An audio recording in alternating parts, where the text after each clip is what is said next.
Dulu sebelum jalan baru dibuat ini yang Laladon sampai Gita Berlian kan dulu ada yang kuburan dibongkar kan, masuk radar Bogor itu ada sekitar 6 kuburan.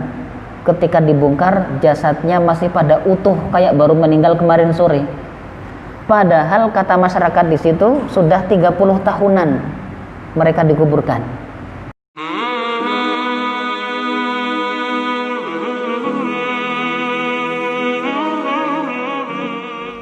Assalamualaikum warahmatullahi wabarakatuh.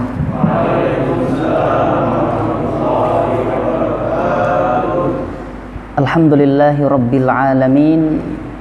Wassalatu wassalamu ala man arsalahu Allahu rahmatan lil alamin.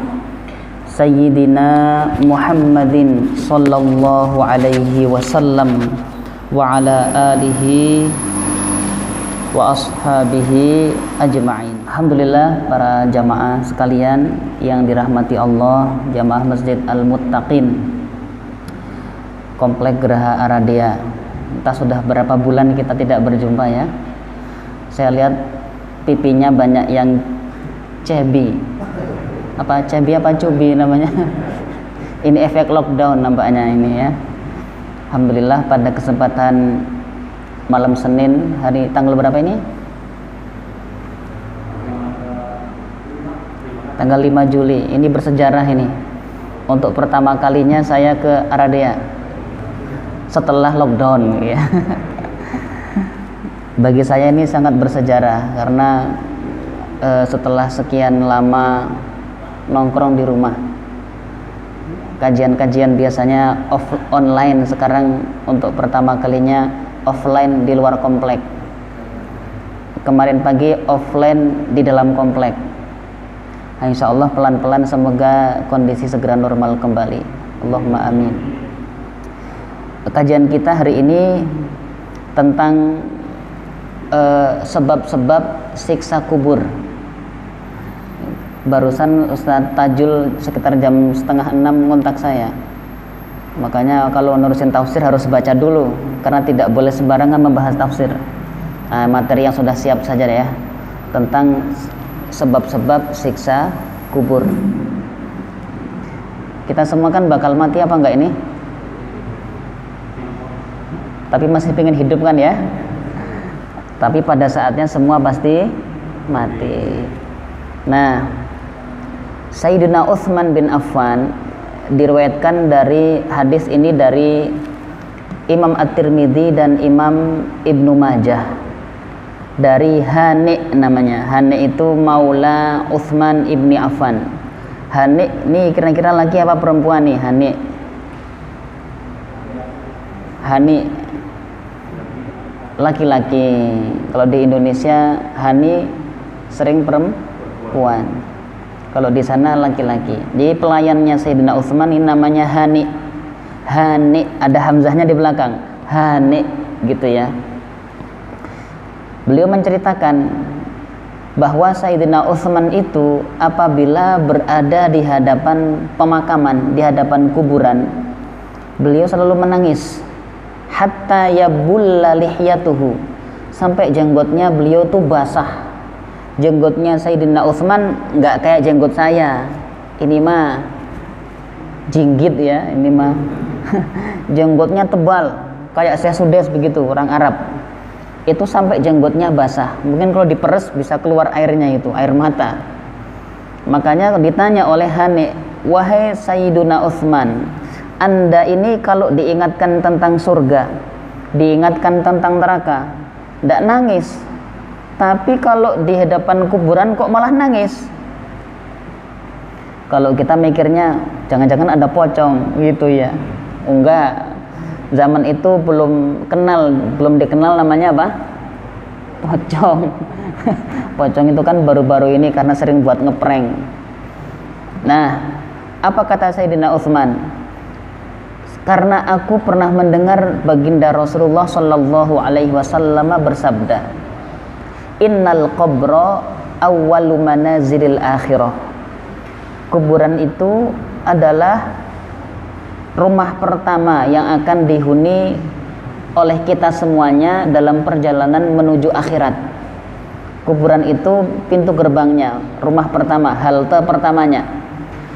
Fa in naja minhu fama ba'dahu aisaru minhu. Kalau di dalam kuburnya dia sudah ringan, mendapatkan kemudahan, maka perjalanan berikutnya ketika nanti dibangkitkan di padang mahsyar, dihisab, ditimbang, itu akan semakin mudah perjalanannya. Fa illam yanju, tapi kalau di dalam kuburnya saja dia sudah tidak selamat,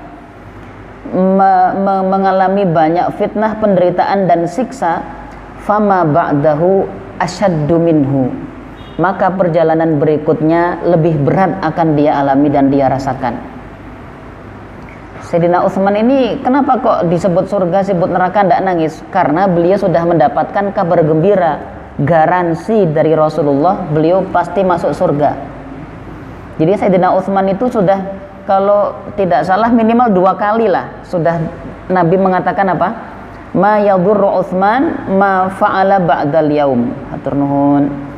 Tidak akan menggelincirkan kaki Utsman ke dalam neraka setelah 2 amal yang dilakukan oleh Utsman. Pertama, ketika membeli sumur untuk diwakafkan kepada kaum muslimin di Madinah.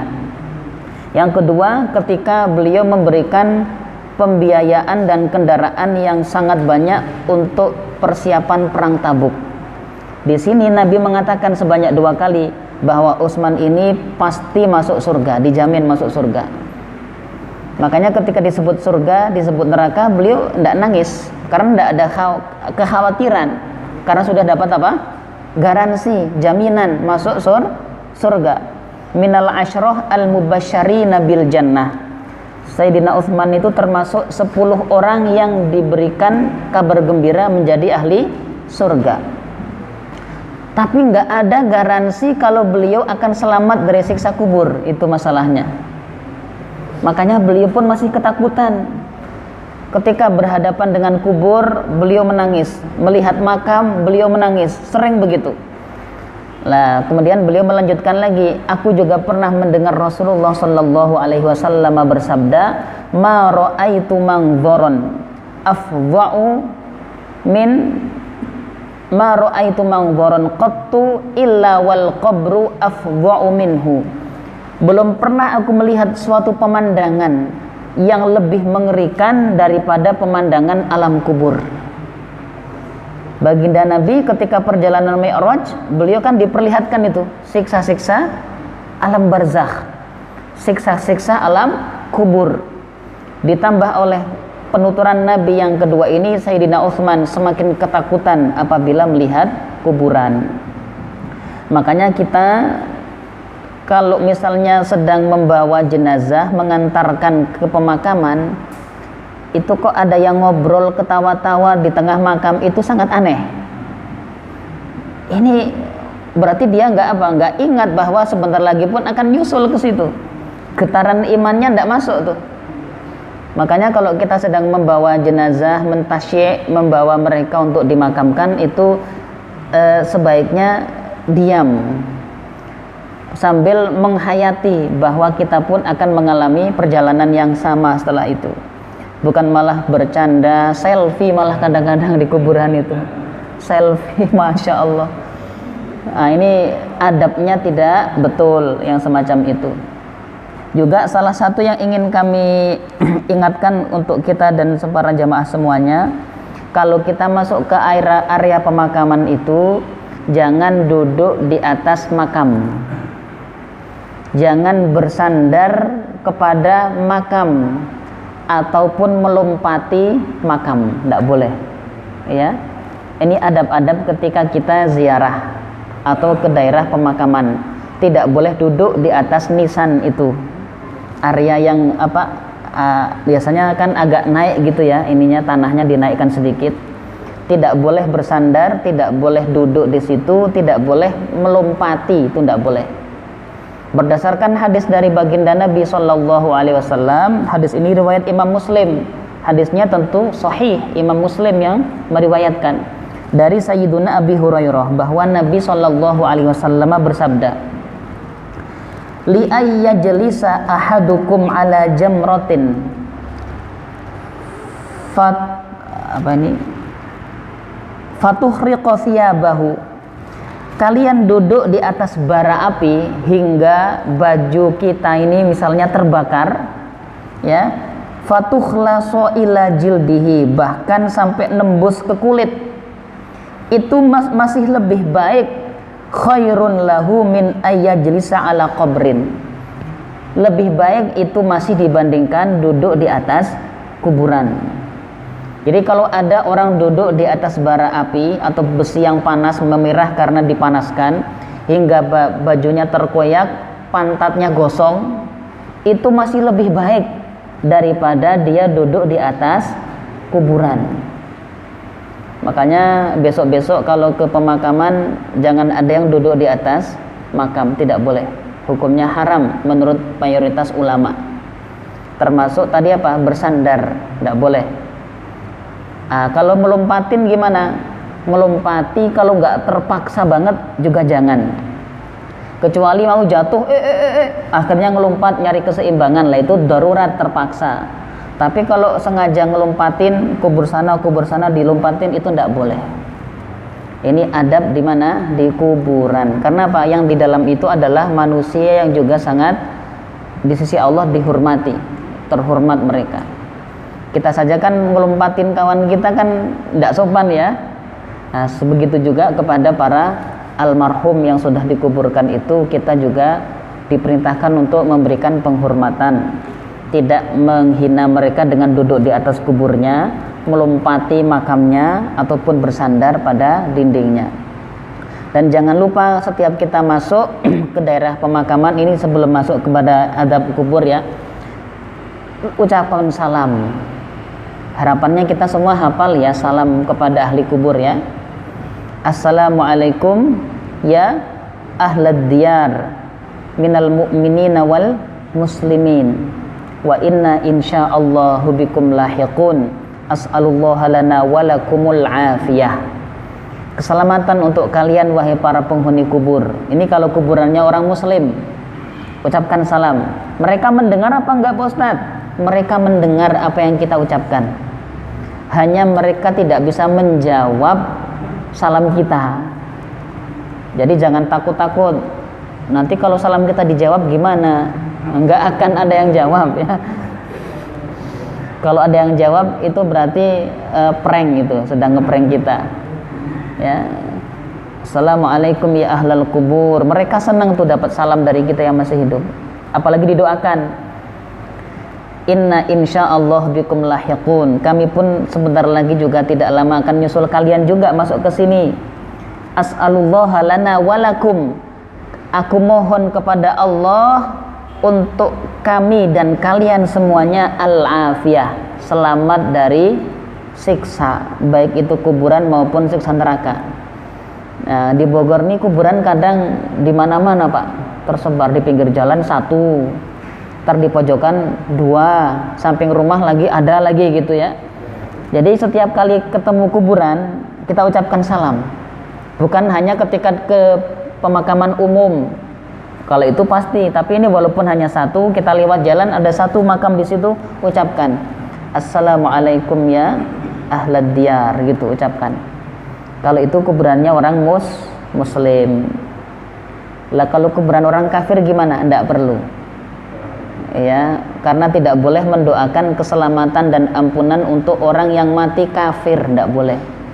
Dalilnya mana? Surat At-Taubah. Maka nalin nabiyyi walladzina amanu ayyastaghfiru lil musyrikin walau kanu uli qurba mim ba'di ma tabayyana lahum annahum ashabul jahim. Tidak layak, tidak patut, tidak boleh bagi seorang nabi dan orang-orang beriman memintakan ampun untuk orang-orang musyrik, orang-orang yang menyembah selain Allah, ketika mereka matinya dalam kondisi masih begitu ya. Mim ba'di ma tabayyana lahum annahum ashabul jahim, setelah jelas bagi mereka pasti menjadi ahli neraka.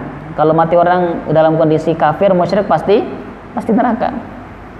Di antara sebab turunnya ayat ini adalah dulu Rasulullah ingin mendoakan Abu Thalib. Ada beberapa riwayat tentang asbabun nuzul, sebab turunnya ayat tadi itu. Rasulullah pengen mendoakan ampunan buat Abu Thalib, maka turun ayat ini isinya melarang. Abu Thalib kan matinya apa? Kafir, belum sempat bersyahadat, maka tidak boleh didoakan dengan doa selamat maupun doa ampunan. Tapi saudara dekat Pak Ustadz, sahabat karib yang meninggal ayahnya, terus agamanya apa? Non muslim, cukup katakan aku ikut bela sungkawa, titik. Tidak boleh semoga-semoga, tidak bisa Pak, tidak boleh ya. Aku ikut bela sungkawa, titik. Jangan semoga diberikan tempat yang mulia, pret kalau itu, tidak boleh Pak. Ini aturan dalam agama kita, tidak boleh mendoakan ampunan dan maghfirah kepada orang yang meninggalnya dalam kondisi musyrik maupun kafir. Paham sampai di sini ya? Baik.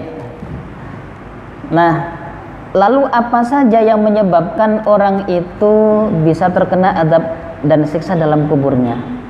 Yang pertama tadi adalah kekufuran, kesyirikan, menjadikan seseorang disiksa habis-habisan dalam kubur. Salah satunya Allah Subhanahu wa taala menggambarkan bagaimana kondisi Fir'aun dan bala tentaranya di dalam surat Ghafir ayat 46. A'udzubillahi minasyaitonir rajim. An-naru yu'raduna 'alaiha ghuduwan wa 'ashiyya wa yawma taqumus sa'atu adkhilu ala fir'auna asyaddal 'adzab. Neraka jahanam dipertontonkan kepada mereka, Fir'aun dan bala tentaranya, ghuduwan wa 'ashiyya, setiap pagi dan petang. Kalau kita pagi petang sarapan. Kalau Fir'aun sekarang ini setiap pagi dan petang ditontonkan siksa neraka jahanam. Ya. Loh, mana yang mengatakan bahwa itu siksa kubur? Wa yauma taqumus sa'atu adkhilu ala fir'auna asyaddal 'adzab. Terusan ayatnya, dan pada hari kiamat nanti masukkanlah mereka Fir'aun dan kaumnya itu ke dalam azab yang lebih pedih lagi. Berarti penjelasan pertama tadi itu bukan di hari kiamat, siksa sebelum terjadinya kiamat. Atau siksa apa itu? Ya siksa kubur. Sebelum kiamat berarti siksanya di mana? Di alam kubur. Jadi orang kafir itu sudah dipertontonkan bagaimana tempat yang akan dihuni olehnya nanti setelah kiamat. Sudah ada semacam teror psikis. Dia sudah melihat tempatnya, alat-alat potong yang disediakan Allah di sana, binatang-binatang melata dan ular-ular yang akan meremukkan tulang-tulangnya, itu sudah kelihatan. Padahal dia masih di alam kubur. Makanya orang kafir itu dalam hadis riwayat Imam Muslim, ketika di alam kubur mereka mintanya, berdoa sama Allah, ya Allah jangan kiamat, ya Allah jangan kiamat. Loh kok gitu? Lah sekarang saja di kubur sudah begini rasanya sakitnya, apalagi kalau nanti kami harus masuk ke neraka yang sudah menyala itu. Jadi orang di dalam kuburnya itu minta sama Allah agar kiamat dibatalkan, kiamat di cancel Pak. Mungkin apa tidak? Tidak mungkin.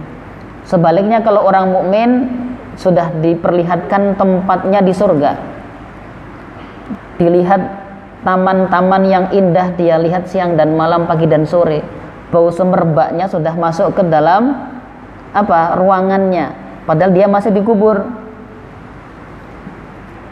Setiap kali lihat surga bidadarinya lewat, Mas, gimana itu? Boleh dilihat, tidak boleh disentuh, kan ngeselin tuh. Makanya orang mukmin di alam kuburnya berdoanya sama Allah, ya Allah segerakan kiamat, segerakan kiamat. Kayak orang sudah tahu calonnya cantik jelita tapi masih belum boleh akad nikah Pak, tersiksa apa enggak? Pengen segera bertemu sama bidadari, makanya mintanya ya Allah percepat kiamat gitu. Orang mukmin begitu. Nah, inilah kondisi orang kafir. Jadi disiksa terus-terusan tanpa henti kalau orang kafir. Lalu di antara bentuk juga siksanya adalah dihimpit oleh tanah kuburnya itu hingga tulang-tulangnya beradu. Loh Pak Ustadz, memang yang disiksa itu sebenarnya jasad apa ruh? Nah, pendapat mayoritas ulama bahwa pada dasarnya siksa maupun nikmat kubur itu adalah ruh yang merasakan, ruhnya. Akan tetapi memang kadang-kadang kubur itu ruhnya bersambung dengan jasadnya dalam beberapa kondisi. Makanya Allah pernah memperlihatkan orang yang di dalam kuburnya itu ketika dibuka memang ada bekas-bekas siksa pada fisiknya. Ada pula yang ketika dibongkar kuburnya ada bau semerbak wangi, menunjukkan dia mendapatkan kenikmatan secara fisik gitu. Dulu sebelum jalan baru dibuat ini yang Laladon sampai Duta Berlian kan dulu ada yang kuburan dibongkar kan, masuk radar Bogor itu ada sekitar 6 kuburan. Ketika dibongkar jasadnya masih pada utuh kayak baru meninggal kemarin sore. Padahal kata masyarakat di situ sudah 30 tahunan mereka dikuburkan. Nah ini orang-orang yang Allah perlihatkan karomah mereka itu setelah wafat. Mungkin karena keikhlasannya ketika dulu masih hidup. Jadi memang katanya salah satunya itu guru ngaji biasa, ngajar alif ba ta, baca Quran lah begitu ya. Dulu masa hidupnya bukan orang terpandang, orang biasa. Cuman ternyata karena keikhlasannya mengajarkan anak-anak baca Quran, ngajar ngaji, itu dia Allah tunjukkan karomah, jasadnya utuh, tidak dimakan oleh cacing tanah. Nah, para syuhada juga beberapa waktu pernah dibongkar kuburan para syuhada dan utuh. Darahnya masih merah, masih basah. Padahal sudah meninggal berapa? Sayyidina Hamzah kalau tidak salah itu yang dikuburkan di Uhud. Kalau yang pernah berangkat umroh atau haji, pernah ke Gunung Uhud, Bukit Uhud, ada lokasi pemakaman para syuhada. Itu pernah kebanjiran. Jenazahnya itu pernah pada nongol, kelihatan di permukaan, darahnya masih segar Pak. Padahal sahabat Nabi meninggalnya berapa tahun yang lalu, 1400-an tahun yang lalu, masih segar darahnya. Nah ini beberapa dalam kondisi tertentu nikmat dan siksa ruh itu bersambung dengan jasad di alam kubur ya. Nah, yang juga menyebabkan seseorang disiksa adalah ketika dia nanti ditanya. Malam pertama seseorang di kuburan itu ditanya oleh malaikat Munkar dan Nakir, "Man rabbuka?" Kalau orang mukmin dengan mudah menjawab apa? "Allahu Rabbi," Allah Tuhanku. Nanti didatangkan sosok baginda Rasulullah di situ. Kalau orang mukmin ditanya, "Fama taqulu fi hadzal rajul?" Apa pendapatmu tentang laki-laki ini? Orang mukmin kita insya Allah akan mudah menjawab, huwa Muhammadur Rasulullah amantu bihi wa saddaqtuhu. Dia Muhammad Rasulullah, aku beriman kepadanya dan membenarkan apa yang dia bawa. Walaupun pertanyaannya man rabbuka, nggak usah ikut les nanti bahasa Arab itu, nggak usah Pak. Ada kursus menjawab pertanyaan mungkar nakir, nggak perlu. Karena dengan sendirinya orang beriman akan bisa menjawabnya. Tapi orang kafir walaupun dia orang Arab yang fasih bahasa Arab, ketika ditanya madza taqulu fi hadzal rajul, apa yang kamu katakan tentang orang ini, mereka mengatakan la adri, innama aqulu kama yaqulun nas. Aku tidak kenal. Aku dulu mengatakan tentang dia sebagaimana orang-orang mengatakan tentangnya. Orang-orang mengatakan Muhammad teroris, aku pun mengatakan begitu. Orang-orang mengatakan Muhammad hiperseks, aku pun mengatakan begitu. Jadi dia tidak kenal sama Rasulullah. Apa yang terjadi ketika ditanya tidak bisa jawab? Fayudrabu bimitraqim min hadid. Dipukul kepalanya baina udunaihi, antara telinga, berarti di mana? Bisa dari depan, atas ataupun belakang sini. Dipukul dengan gada, palu dari besi. Fayasihu fayasma'uhu man 'alaiha. Dia berteriak melengking, histeris, dan semua makhluk yang ada di atas makamnya itu mendengar suara teriakan. Illa tsaqalain, kecuali dua makhluk yang tidak bisa mendengar teriakan siksa kubur. Siapa? Jin dan manusia. Jadi jangkrik, ular, apalagi itu yang di kuburan yang sering ditemukan, belalang, itu pada dengar itu Pak, suara teriakan ahli kubur. Tapi jin nggak dengar, makanya jin malah betah banyak di sana. Kita ke pemakaman malam-malam takut, kenapa? Biasanya ada pocong, lah itu jin itu. Mereka kenapa nggak ada yang ganggu, sepi. Coba kalau teriakan dari kuburan mereka dengar, langsung lari Pak. Pocongnya ikut apa? Lari ketakutan. Jin nggak berani di situ. Manusia kadang-kadang malah pacaran di kuburan, coba. Di kuburan pacaran, minum minuman keras di atas pemakaman. Coba kalau diperdengarkan suara teriakan di sana, langsung lari tunggang langgang. Tapi karena ini ujian keimanan, kalau suara ahli kubur terdengar sama kita manusia, kayaknya nggak ada orang yang kafir hari ini, langsung iman semua. Tapi karena kita ini diuji, makanya semua dirahasiakan dari pendengaran kita. Baik.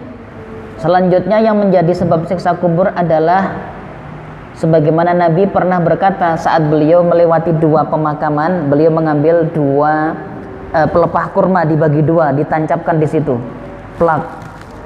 Sahabat bertanya, untuk apa ya Rasulullah? Nabi menjawab, innahuma la yu'azzaban. Ini dua orang penghuni kubur ini lagi disiksa, kata Nabi. Wa ma yu'adzabani min kabir. Tidaklah dua orang ini disiksa karena dosa besar, tidak, tapi karena dosa kecil. Apa itu? Ini yang satu ini lam yastabri indal baul. Kalau pipis itu tidak bersih, bersucinya tidak bersih. Gara-gara itu dia disiksa di alam kubur. Kebanyakan siksa kubur ternyata adalah karena masalah kencing. Makanya kaum laki-laki terutama ini kalau kencing usahakan jongkok.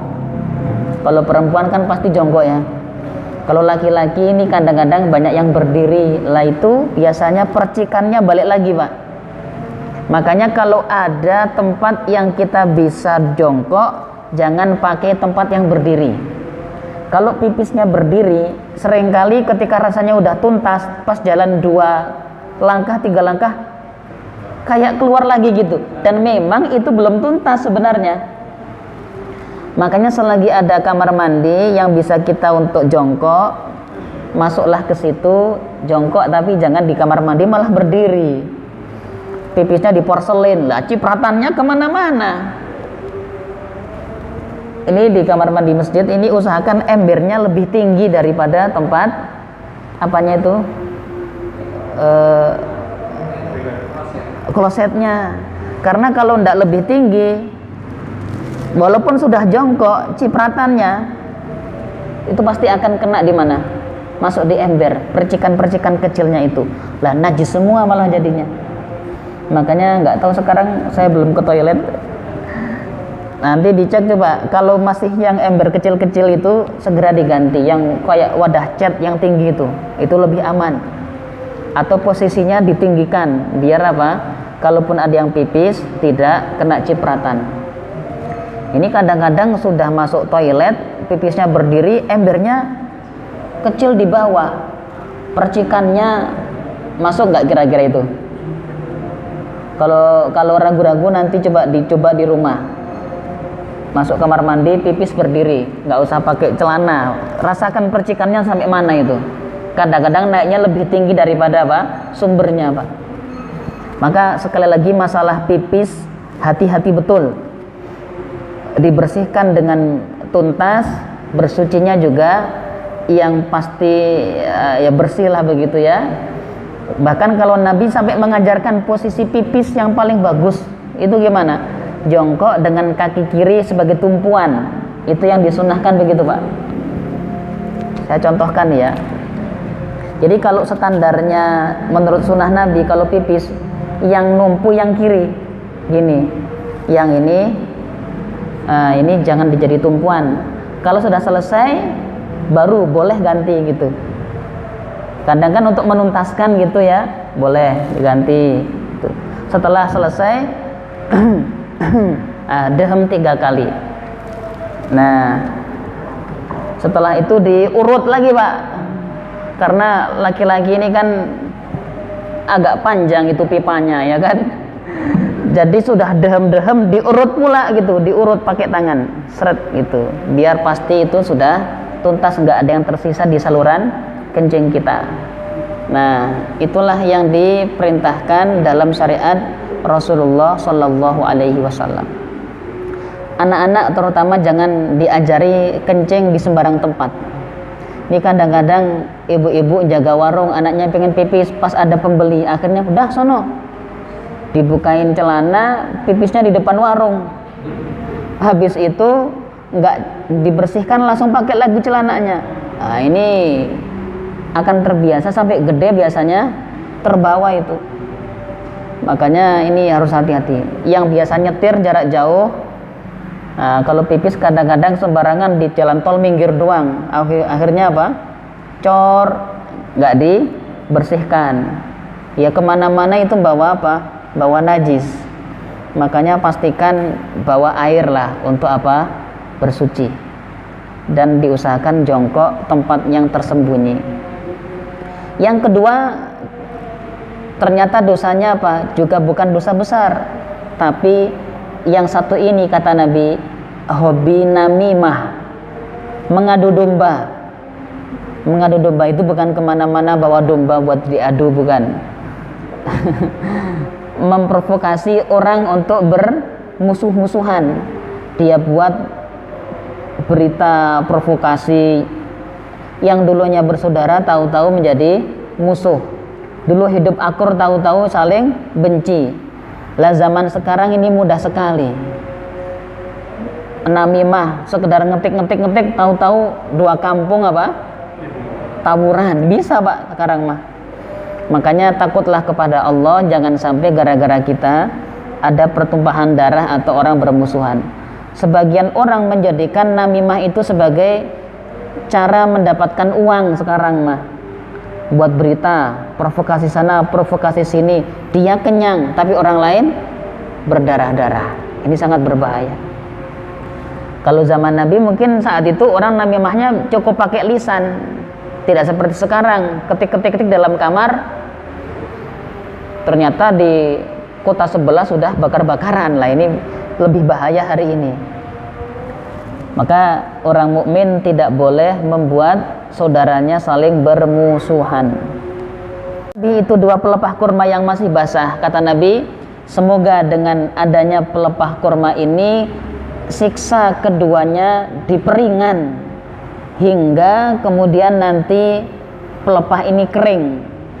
Jadi sementara waktu dengan pelepah kurma yang basah itu akan mengurangi beban siksa kubur bagi mereka berdua.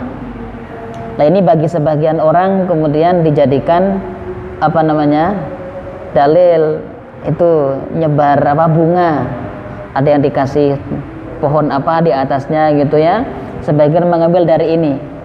Semoga dengan ini dimudahkan dia, diringankan siksa kuburnya. Baik, selanjutnya yang ke sudah berapa ini? 3 sekarang. 6. Maksud sih 5 ya, 5. Selanjutnya adalah ghibah. Ghibah ini kakak adik sama namimah sebenarnya. Dalam perjalanan Mi'raj, Nabi melihat orang-orang yang kukunya itu tembaga. Tiba-tiba mencakar-cakar wajah dan dadanya. Krok, kraus gitu. Sakit apa enggak kira-kira? pecah jerawat saja di sini sakit, apalagi nih kuku dibenamkan terus dicakarkan, srok srok. Nabi bertanya, itu siapa Jibril, kok mengerikan sekali nasibnya? Itu orang yang di dunianya suka menggunjing saudaranya dan merusak nama baik kawan-kawannya. Jadi tidak boleh kita membicarakan keburukan orang lain dalam majelis. Biasanya kalau udah ketemu, yang diomongin siapa? Kawannya kan? Kemana? Lama gak lihat si fulan. Oh iya, kemarin gini. Tahu nggak? Lah kemana-mana itu. Jarang yang dibicarakan baiknya, seringnya apa? Buruknya. Lah ini mari kita pelan-pelan berlatih mengurangi apa? Ghibah semacam itu. Kecuali ada beberapa ghibah yang dibolehkan. Apa misalnya? Ghibah dalam persidangan itu boleh. Seorang istri dianiaya suami, dia lapor ke pengadilan, dipanggil untuk menghadap, dimulailah sidang. Pak hakim bertanya, wahai istri, ceritakan bagaimana suamimu menganiayamu. Tiba-tiba istrinya mengatakan, maaf saya nggak berani cerita, takut ghibah. Nah ini bukan tempatnya untuk apa? Menahan cerita, tapi justru harus diungkap semua. Kenapa? Dalam persidangan. Atau kita ingin menyelamatkan orang lain agar selamat dari keburukan seseorang. Misalnya begini, kita pernah melihat ada si fulan, dia itu kalau bertamu atau datang ke rumah suka ngambil-ngambil barang. Suatu hari dia datang ke rumah kawan kita. Nah kita jangan diam saja, langsung di WA, awas hati-hati kalau orang ini kemarin pengalaman begini. Nah itu boleh. Walaupun itu ghibah tapi dalam rangka apa? Menyelamatkan orang lain. Atau ghibah orang yang memang jelas-jelas sudah melakukan kemaksiatan terang-terangan. Itu boleh.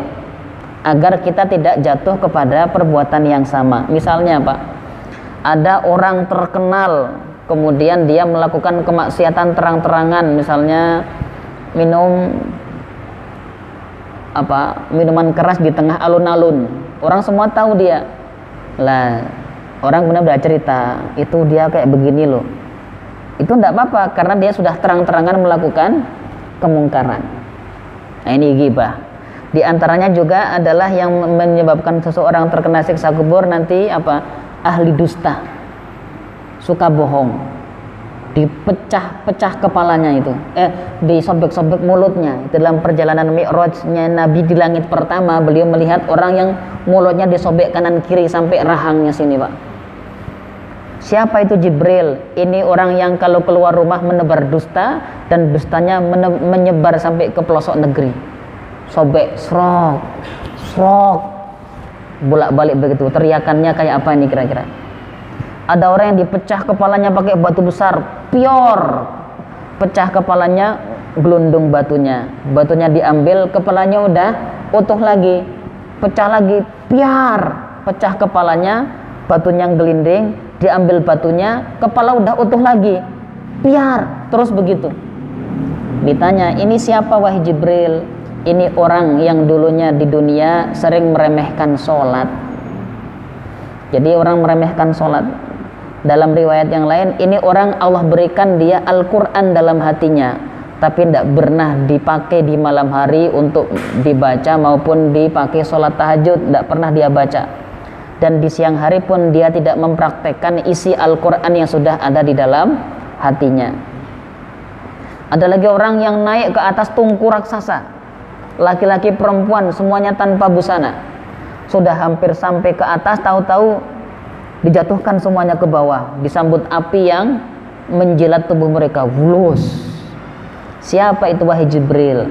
Ini para lelaki dan perempuan yang dulu di dunianya hobinya zina, dibakar di tungku mereka nanti. Ya, hobi zina. Kalau enggak hobi tapi pernah sama saja, gitu ya. Kecuali yang taubatan nasuha. Kalaulah misalnya dulu pernah berbuat zina tapi dia tobat nasuha, Allah ampunkan insya Allah. Tapi bukannya belum dihukum Pak Ustadz, harusnya kan dihukum, dirajam apa di ini. Ya kalau dia melapor, ada saksi. Tapi kalau nggak ada yang lihat dan dia nggak ngelapor, cukuplah tutup aib masa lalu, jangan diceritakan ke orang, istighfar yang banyak, taubatan nasuha, insya Allah diampunkan. Ada lagi orang yang kata beliau apa, berenang-renang di lautan darah. Ketika sampai di tepian sudah ditunggu sama malaikat, dipukul dengan batu besar, hancur mulut sampai rahangnya, dilempar lagi ke tengah, berenang lagi susah payah, sampai di pinggir dipukul lagi dengan batu, hancur mulut sampai rahangnya, dilempar lagi, berenang lagi sampai pinggir, dipukul lagi, terus begitu. Siapa itu wahai Jibril? Ini orang pemakan riba, di dunianya hobi makan riba. Sudah isya ya. Terakhir Nabi mengatakan, aku pernah melewati kaum wanita yang apa namanya ini, payudaranya itu digigitin sama ular-ular yang sangat mengerikan. Siapa itu Jibril? Mereka adalah para wanita yang yuharrimna abna'ahunna albanahun.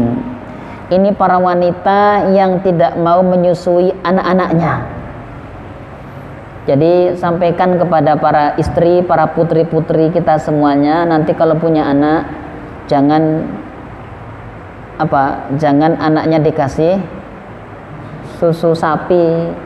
Kalau ibunya susunya baik, bagus, jangan ditahan, kasih ke anaknya. Kecuali kalau ada alasan yang diterima oleh syar'i, misalnya sakit atau ada kebutuhan darurat. Tapi kalau alasannya, ayo disusuin anaknya, enggak loh kenapa? Takut kendor. Nah ini bukan alasan Pak. Takut nanti gembrot, bukan alasan. Ya, jadi seharusnya memang anak itu mendapatkan susu terbaik. Apa? Susu ibunya, bukan susu induk sapi. Nah, ini. Baik, sampai di sini dulu untuk beberapa sebab siksa kubur. Semoga Allah hindarkan kita semua dari siksa kubur yang menyayat dan membuat siapapun kesakitan serta menderita. Allahumma alimna ma yanfa'una wanfa'na bima 'allamtana warzuqna ilma. Allahumma hdina wahdi bina waj'alna sababan liman ihtada birahmatika ya arhamar rahimin. Wa sallallahu ala sayyidina Muhammad wa ala alihi wa ashabihi ajma'in. Walhamdulillahi rabbil alamin. Subhanakallahumma wa bihamdik asyhadu an la ilaha illa anta astaghfiruka wa atubu ilaik. Assalamualaikum warahmatullahi wabarakatuh. La ilaha illallah Muhammadun Rasulullah alaihi salatullah wa alihi